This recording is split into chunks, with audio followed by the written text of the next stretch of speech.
Hello friends, welcome in सामाजिक वाला। आज हम आप पढ़ेंगे कास्ट एंड पॉलिटिक्स।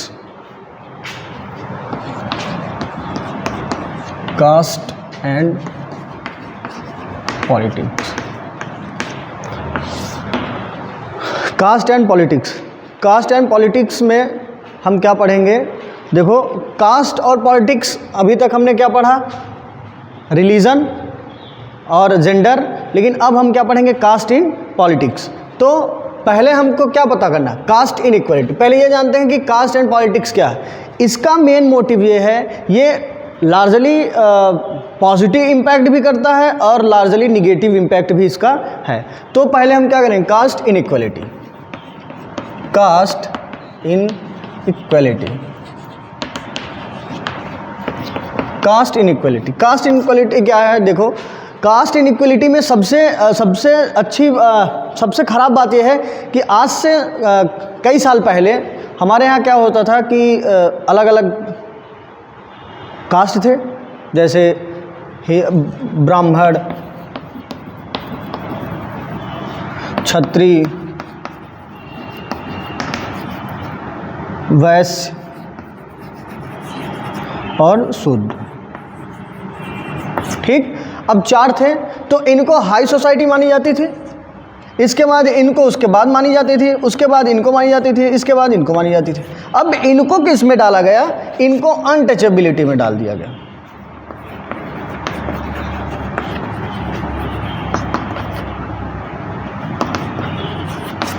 किस में डाला गया बच्चा? अनटचेबिलिटी में डाला गया। तो जब इनको अनटचेबिलिटी में डाला गया तो इनका क्या हो गया? इनको अछूत कहा गया। इनको अछूत का मतलब इनको गांव में रहने का मतलब रह सकते हैं, आउटसाइड में। एजुकेशन का समस्या था, आप सभी ने पढ़ा होगा कि हमारे B.R. अम्बेडकर जिन्होंने इतना कॉन्स्टिट्यूशन को बनाया, उन्होंने। इसके बाद इसमें समस्या क्या है कि अनटचेबिलिटी में एक अलग सोसाइटी बन जाती थी। तो अलग सोसाइटी बनने से समस्या क्या है कि एक नया समाज बनेगा। तो वो एक जो अलग समाज है, ये जो समाज हुआ, ये अपना अलग क्राइटेरिया बना देता। जैसे ब्राह्मण, इनको एकदम अपर कास्ट में रखा गया, उसके बाद क्षत्रिय को रखा गया, उसके बाद वैश्य को रखा गया। ये जो सिस्टम था, इसी को हम लोग क्या कहते हैं? Caste system.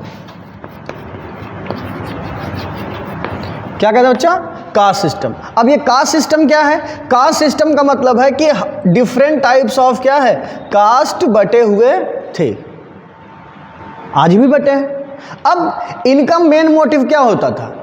They Mary with their caste.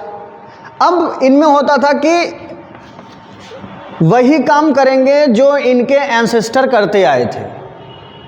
जो भी इनका जॉब हो था, वो पीढ़ी दर पीढ़ी सेम काम करते चले आ रहे थे। जैसे राजा का बेटा राजा, ब्राह्मण का बेटा ब्राह्मण, वैश्य का बेटा वैश्य होता था, शूद्र का बेटा शूद्र होता था। ठीक, तो अब यहाँ समस्या क्या आई कि कास्टिज्म, तो मान लो कि यहाँ पे कास्टिज्म है और ये जो प्रैक्टिस होता था वो अलग है। जैसे जो अगर शादी करते थे, मान लो ब्राह्मण है तो ब्राह्मण में ही शादी करते थे, क्षत्रिय क्षत्रिय में ही शादी, वैश्य वैश्य में ही शादी, शूद्र में ही शादी। तो इसका एक हमारे समाज पे अलग इम्पैक्ट पड़ा। किसका? कास्ट इनइक्वालिटी में डिफरेंट जो वर्णास बने, वर्ण व्यवस्था, जो भारत में एक वर्ण व्यवस्था होती थी, उसका क्या है? इसमें हमने देखा कि कास्ट इक्वलिटी है, उसमें ब्राह्मण है, क्षत्रिय, वैश्य, शूद्र, उनमें उसी को हम कास्ट सिस्टम कहते हैं। और इनके क्या होते हैं? जो भी होगा, इनका ऑक्यूपेशन जो होगा वही करेंगे।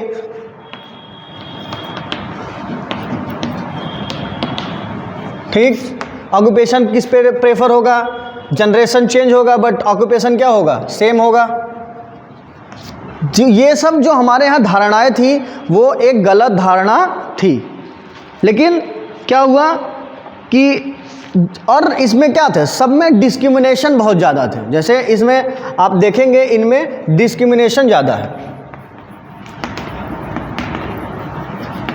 डिस्क्रिमिनेशन क्या है? ज़्यादा है। तो डिस्क्रिमिनेशन ज़्यादा है। अच्छा, इसमें सबसे बड़ी समस्या क्या थी कि जो जिस कम्युनिटी को मानता था, जो भी, चाहे जो सोशल कम्युनिटी जिसकी जो भी थी, जिस सोशल कम्युनिटी को वो मानता था, उससे सेम कम्युनिटी, सेम थिंग्स क्या होते थे? रिपीट होते थे।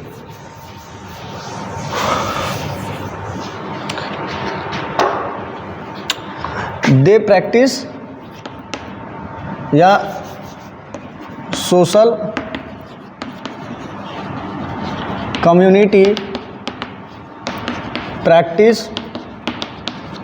Same things. Same thing, social community क्या करती थी? सेम थिंग प्रैक्टिस करती थी, जैसा उनके एंसिस्टर करते आए थे। जैसे नाई का बेटा नाई, राजा का बेटा राजा, ब्राह्मण का, पंडित का बेटा पंडित। जो काम उसके पिता करते थे तो ट्रांसफर होकर उसके बच्चे पे चला जाता था, ठीक। और नाई का बेटा अगर था तो ट्रांसफर होकर वो भी, जब पीढ़ी बदली तो सेम काम। लेकिन तो इससे क्या थी? एक सोसाइटी में डिस्क्रिमिनेशन थी। लेकिन समय के साथ परिवर्तन होता है। जब भारत में सोशियो इकोनॉमिक सोसाइटी आई,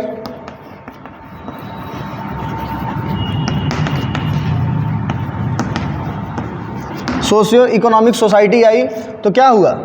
इसमें 3 चीज़ हुए। पहला अर्बनाइजेशन,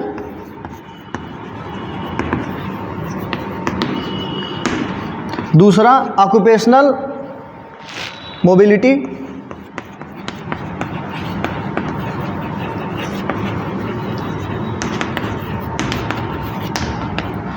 और तीसरा काम क्या हुआ? कास्टिज्म हायरार्की से चेंज होके ब्रेकडाउन।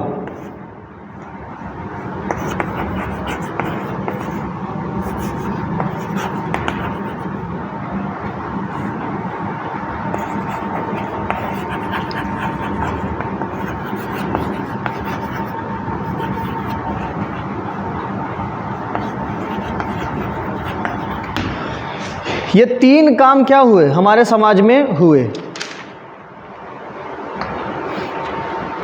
तो पहला है अर्बनाइजेशन। अर्बनाइजेशन का मतलब शहरीकरण। जब हमारे यहाँ क्या बढ़ा? शहरों की संख्या बढ़ी।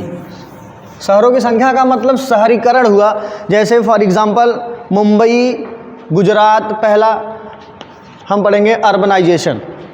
इतना समझ में आ गया? ठीक। अगला है अर्बनाइजेशन। देखो अर्बनाइजेशन क्या है। अर्बनाइजेशन का मतलब नया से एक सोसाइटी आना जिसमें क्या हुआ कि शहरीकरण हुआ। शहरीकरण हुआ, इंडस्ट्री आई। इंडस्ट्रीज के आने से क्या हुआ? एक जो सोसाइटी थी वो रूरल से क्या हुई? The society should be transform rural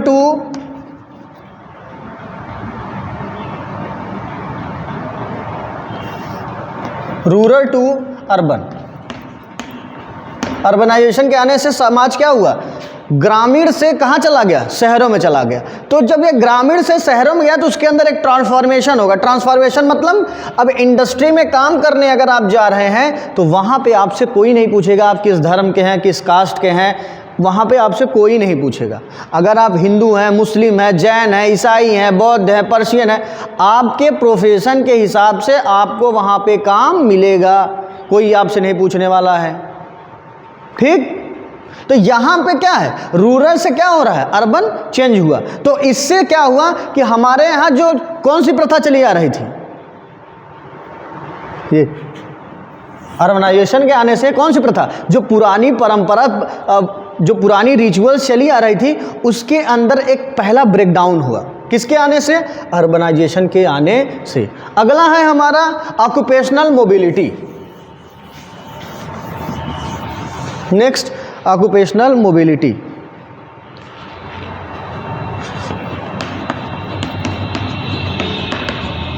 occupational mobility क्या है? देखो ऑक्यूपेशनल मोबिलिटी मतलब कि जो लोग पहले जो काम करते थे, आप एक बार बुक खोलिएगा, बुक में पढ़िए इन चीज़ों को। यहाँ से कुछ बहुत ज़्यादा नहीं मिलेगा, आपको बुक एक बार पढ़ना पड़ेगा। हम आपको समझा सकते हैं, ठीक है। तो आप चीज़ों को एक बार पढ़िए। बुक को पढ़ने से बुक आपसे बात करेगी। जब बुक बात करेगी तब ये चीज़ें ऑटोमेटिक खुलने लगेगी। टाइम लगेगा, थोड़ा सा आपको समझना पड़ेगा। लेकिन तो ऑक्यूपेशनल मोबिलिटी का मतलब ये है कि the work should be transfer from one generation to another generation. For example, अगर आज का जो परिवेश है, अगर कोई क्या था, कारपेंटर था, कोई कारपेंटर था, जरूरी नहीं कि आज उसका बेटा क्या बने, कारपेंटर बने। ठीक, आज उसका बेटा क्या बन सकता है, कोई भी प्रोफेशन हो सकता है। मान लो टीचर बन गया, डॉक्टर बन गया, इंजीनियर बन गया, एटसेट्रा। तो पहले क्या होता, कारपेंटर का बेटा कारपेंटर ही बनता। लेकिन आज क्या है, कारपेंटर का बेटा जरूरी नहीं कि कारपेंटर बने, वो टीचर, डॉक्टर, इंजीनियर कुछ भी बन सकता है।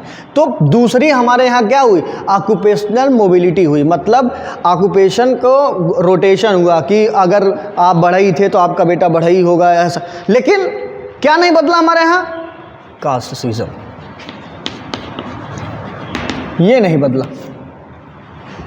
इसको नहीं बदला गया कि अगर आप बढ़ई हैं तो आप भले टीचर बन गए, भले डॉक्टर बन गए, भले इंजीनियर बन गए, लेकिन जो कास्ट आपको मिला है वही कास्ट आप पे लागू होगा। ये समाज की अवधारणा आज भी नहीं बदली। दूसरा, कास्टिज्म हायरार्की, सॉरी तीसरा, यहां तक समझ में आया? हाँ, ठीक।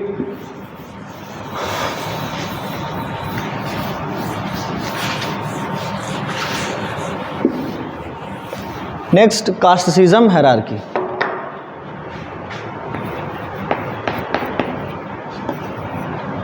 या कास्ट हायरार्की। अब ये कास्ट हायरार्की का मतलब है कि जो भी लोग थे जिन्होंने किसी एक कास्ट को फॉर्म किया, मान लो कि हम किसी भी कास्ट को ले लेते हैं, हम सिंह ले लेते हैं या यादव ले लेते हैं फॉर एग्जांपल, बुरा मत मानिएगा कोई लोग, किसी का यहाँ पे मैं बस एग्जांपल के लिए लिया हूँ। कास्ट हायरार्की का मतलब होता है कि कास्ट के हिसाब से किसी को ट्रीट करना। अब यादव है, अब कोई उसी में क्या है, ब्राह्मण है। ठीक, अब ब्राह्मण क्या है, इसको हमारे सोसाइटी में अपर कास्ट कहा जाता है, जिसको बाद में जनरल कहा गया। ठीक, और यादव को ओबीसी में रखा गया। अब इसमें आज भी सरकार क्या करी, सरकार ने ओबीसी और जनरल लगा दी ना, तो यहां पे ऐसे भी अलगाव हो गया। तो लेकिन आज अगर हम कोई काम करने जा रहे हैं, फॉर एग्जांपल हम किसी इंडस्ट्री में गए,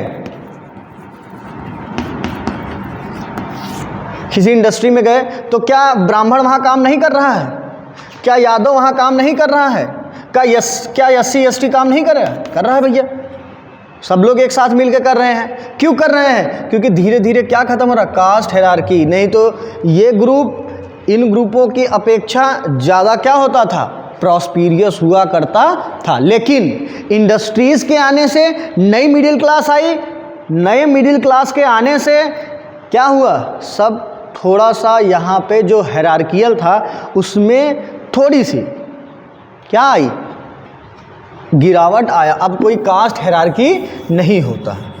अच्छा, अगर कहा जाए कि क्या पूरी तरह सब कुछ सही हो गया है, स्लो डाउन हुआ, बस अभी ये क्या हुआ है भैया, स्लो डाउन हुआ है, गिरा नहीं है।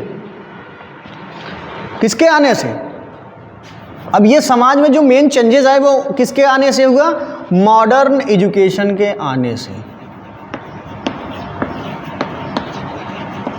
मॉडर्न एजुकेशन के आने से समाज में धीरे धीरे अंडर प्रोसेस जो चीज़ें थी वो अभी भी अंडर प्रोसेस ही हैं, लेकिन फिर भी समाज में थोड़ी सी इक्वलिटीज़ आई है। लेकिन पूरी तरह कह दें इक्वलिटीज़ आई है तो नहीं आई है। अनटचेबिलिटी पूरी तरह ख़त्म हो गई है तो नहीं ख़त्म हुआ। क्यों, क्योंकि आज भी हमारे समाज में क्या जिंदा है, कास्टिज्म जिंदा है। जो डिफरेंट सोसाइटी डिफरेंट कास्ट के हिसाब से आज भी चलती है। अच्छा, इसको चलने से क्या दिक्कत है, इसको चलने से सबसे बड़ी समस्या क्या है कि हमारे यहाँ जो इक्वलिटी की भावना है उसमें आज भी लैकनेस है।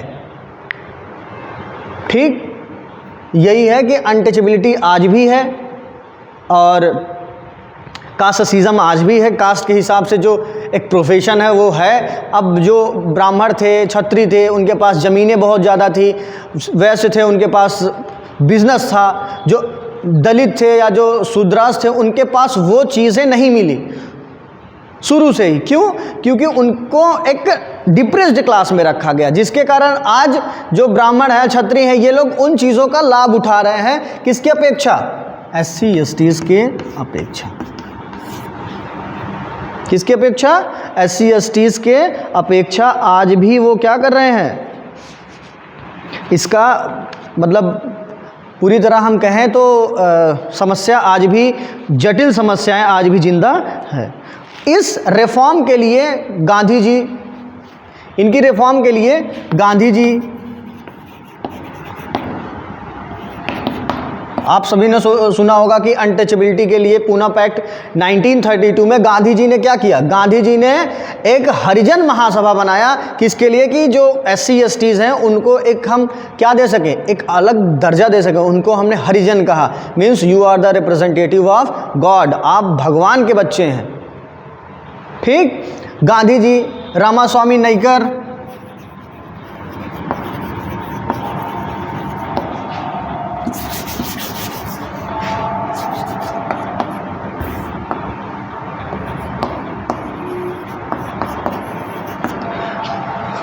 BR अम्बेडकर,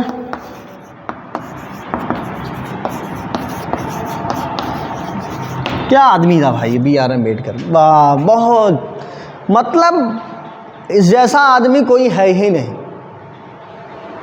मतलब फर्श पे बाहर से पढ़ के, मतलब कमरे के बाहर, मतलब क्लास तो दूर, यहाँ तो क्लास में भी लोग नहीं पढ़ पा रहे हैं, कमरे के बाहर से वो बंदा पढ़ के बाद में संविधान का निर्माता बना। सोचो, ये आदमी नेशनलिज्म के लिए, और हाँ एक आदमी और, ज्योतिबा फूले।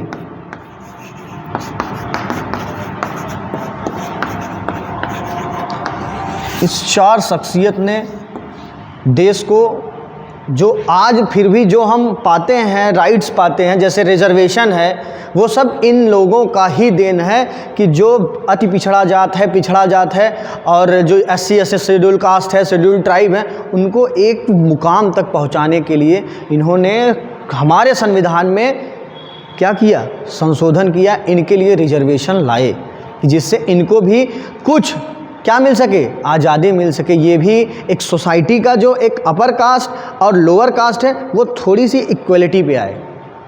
ठीक है बच्चा। नेक्स्ट पॉइंट है आपका caste in politics.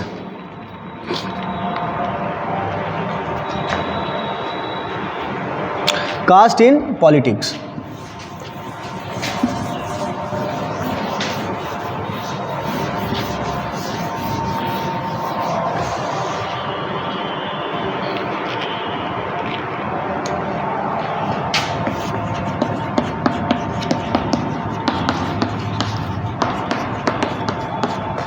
Caste in politics. Caste in politics में क्या है कि जैसे हम कम्युनलिज्म पढ़े वैसे ही हम क्या पढ़ते हैं? Caste in politics. मतलब कास्ट के साथ क्या करना? पॉलिटिक्स करना।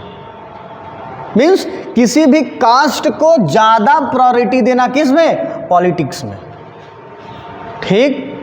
अब हुआ क्या कि पहला इसमें हम क्या पढ़ते हैं? पहले हम पढ़ते हैं कि कोई भी अगर पार्टी है वो क्या करती है, किसी भी कॉन्स्टिट्यूएंसी में अगर इलेक्शन होने वाला है तो किसी भी कॉन्स्टिट्यूएंसी में वो पहले चेक करती है कि किस कैंडिडेट को खड़ा करना है, नॉमिनेट किसको करना है।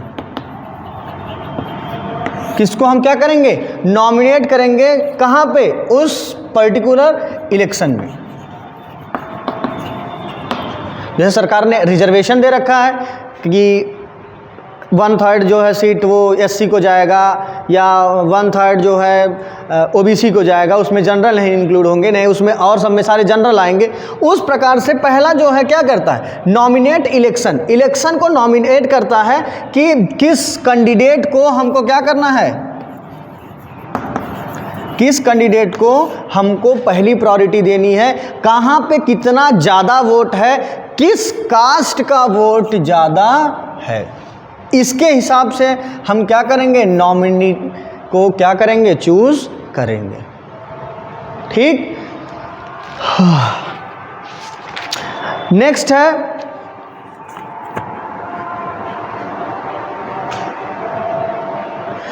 कास्ट के हिसाब से उनके सेंटिमेंट को जोड़ना। नेक्स्ट जो कास्ट है किसके हिसाब से, कास्ट के सेंटिमेंट को जोड़ना। फॉर एग्जांपल मान लो कि किसी भी एरिया में यादव है, या मान लो कि SC ST बहुत ज़्यादा है।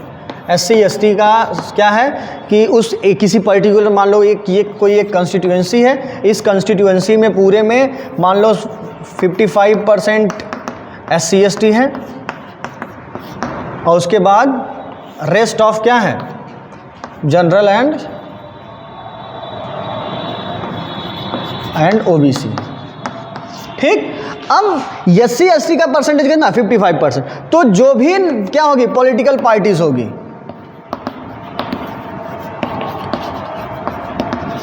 वो क्या करेंगे, इनके वोट को अपनी तरफ क्या करने की कोशिश करेंगे, अट्रैक्ट करने की कोशिश करेंगे उस कंस्टिट्यूएंसी में पर्टिकुलर।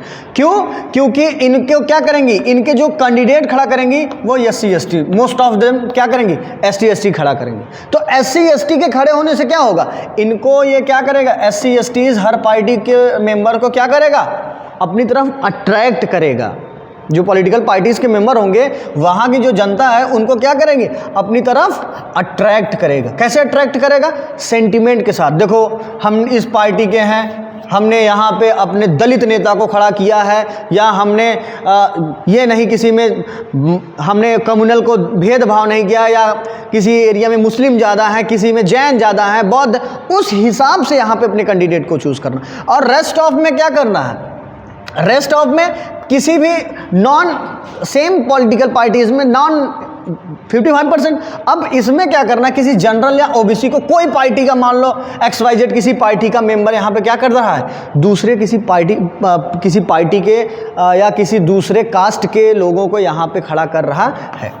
और यहाँ पे मोस्ट ऑफ देम क्या कर रही, SC STs को बढ़ा रहे। क्यों, क्योंकि यहाँ पे 55% क्या कर रहा है, वोट बैंक किसका है, SC STs का। तो अपनी तरफ जो आकर्षित करे, मतलब अपने सेंटिमेंट के साथ जो जोड़ ले पार्टीज, वो जो हमारा दूसरा पॉइंट है वो यही कहता है कि हमें क्या करना है, पॉलिटिकल पार्टीज के साथ, पॉलिटिकल पार्टीज क्या करती हैं, उस नॉमिनेट को खड़ा करती हैं जो उस कॉन्स्टिट्यूएंसी में ज़्यादा क्या करते हैं, प्रेफर करते हैं। जिस भी कोई पर्टिकुलर, मैं ये SC STs नहीं, कोई भी अगर पार्टी, कोई भी कम्युनिटी है, जो भी कास्ट है, वो वहाँ पे अगर ज़्यादा बिलोंग्स करती है, तो उस हिसाब से उस कैंडिडेट को वहाँ पे, जिस कास्ट का है उस हिसाब से वहाँ पे कैंडिडेट को ज़्यादा प्रायोरिटी दिया जाता है। अगला है universal adult franchise.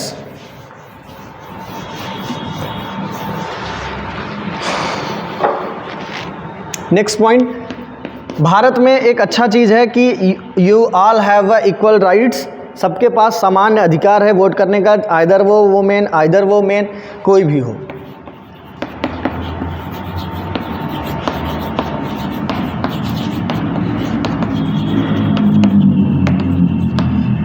Universal adult franchise, देखो ये क्या है। Universal adult franchise means those who are above the 18 years old and they are the citizen of India, they have a rights to choose their representative.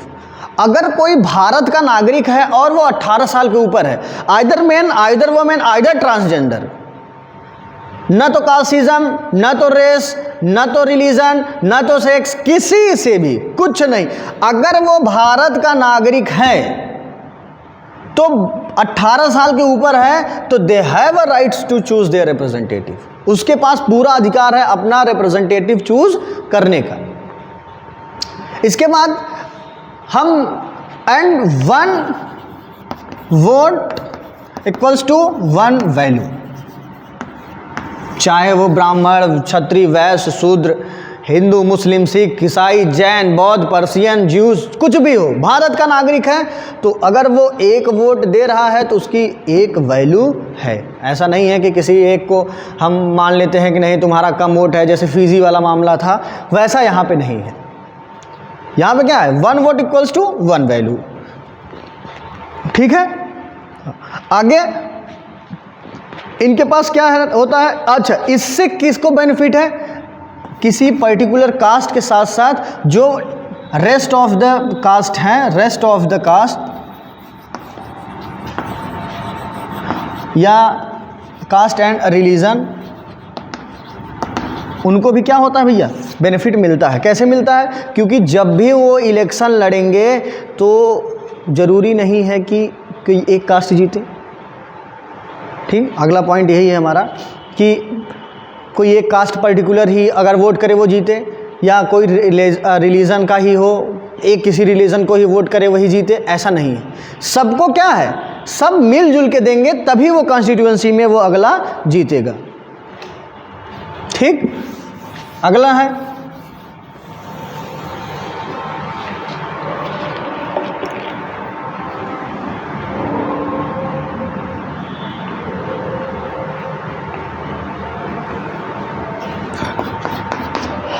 No parliament have single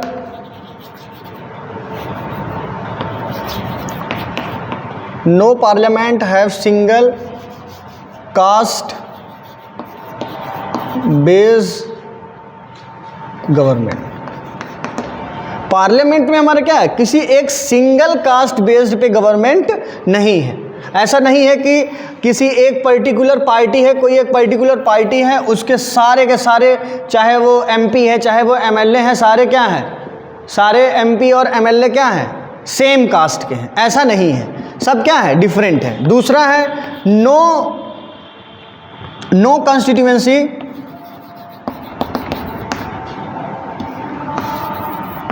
कोई एक particular constituency नहीं है, कोई single cast vote कर दे, single cast, कोई एक cast का vote करने से वो जीत जाए। ठीक, और न तो कोई एक सिंगल कास्ट से जीतेगा, न तो कोई एक सिंगल कास्ट से जीत पाए, मतलब कोई पार्टी अपना वोट कोई सिंगल कम्युनिटी से वो पूरी अपनी गवर्नमेंट बनाएगी, और कोई ऐसी पार्टी नहीं है जो कि पूरी तरह मेजॉरिटी में सरकार ला दे, कोई एक पर्टिकुलर खाली किसका, कास्ट को लेके। Cast based government, cast based government नहीं हो सकती, मींस कास्ट कोई एक सिंगल कास्ट से गवर्नमेंट नहीं बन सकती। अब मान लो कि क्या है, मेनी कम्युनिटी है, बहुत सारी क्या है कम्युनिटीज़ हैं। अब उस कम्युनिटी में क्या है, बहुत सारे लोग हैं,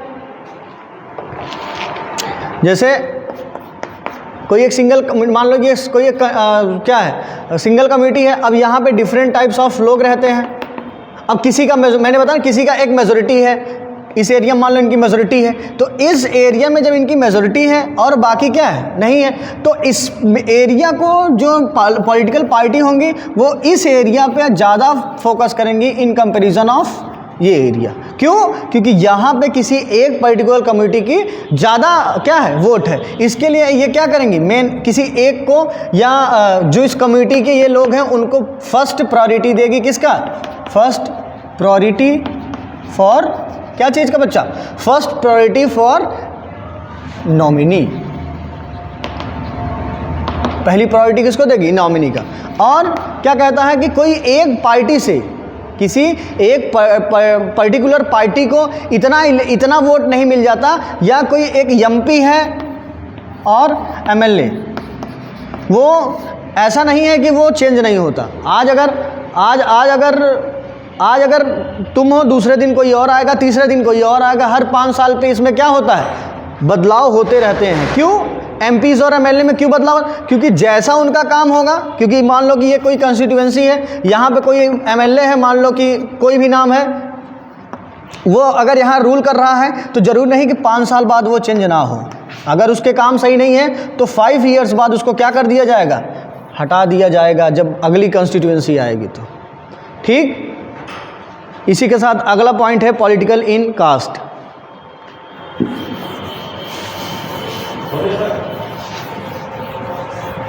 हो गया सर।